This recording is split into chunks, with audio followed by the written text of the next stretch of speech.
These are two wrestling stories that I believe are relevant to one another, so I'm going to talk about both in one video. First, I'm going to talk about the domestic abuser, Nikki Bella, who is reportedly dating someone that she's 20 years older than. And the reason why this is relevant, because as you know, whenever a man dates a female that's 20 years younger, feminists like a Nikki Bella will call them predators.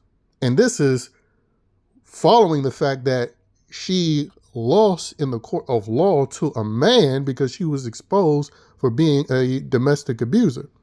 But as typical in a liberal society, the woman is still rewarded with a job in the WWE where she's playing a heel, basically herself, and no one's condemning WWE over it, like they did with Brock Lesnar returning after he was found not to be guilty of anything involved in that Vince McMahon situation.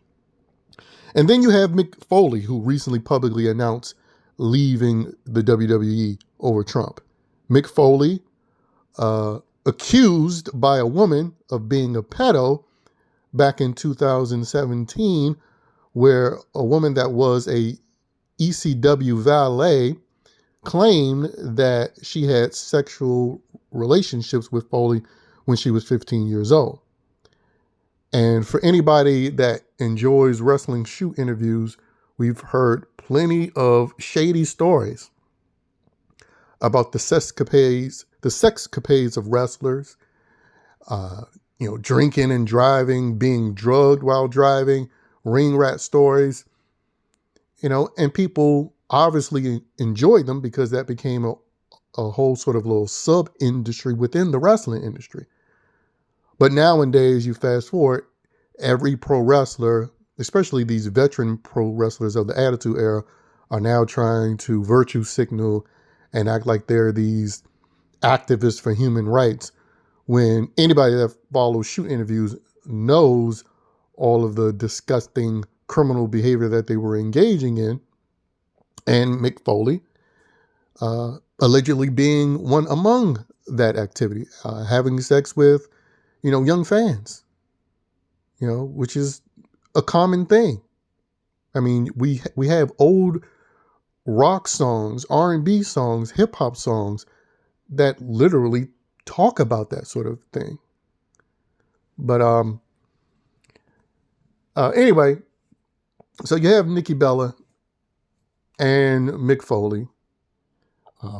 Both of them are low-down scumbags that are beneficiaries of the double standards that liberals project throughout this society. Because we know for damn sure, if the scenarios was flipped in the Nikki Bella situation, if a male wrestler was coming off a domestic dispute that he lost,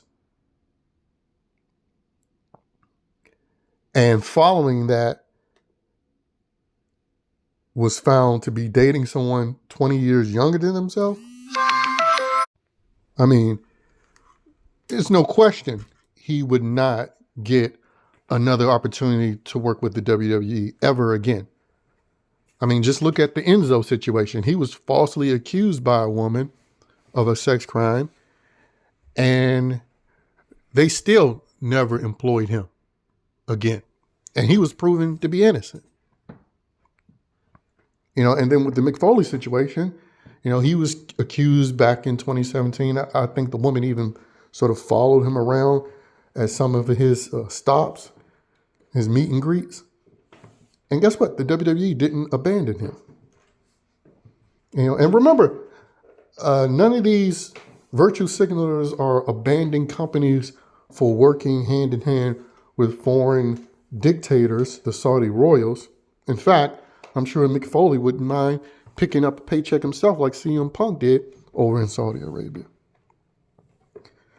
So, again, it's just a number among millions of other examples of liberal hypocrisy. And it's why I just have zero tolerance for anything liberals have to say about any subject.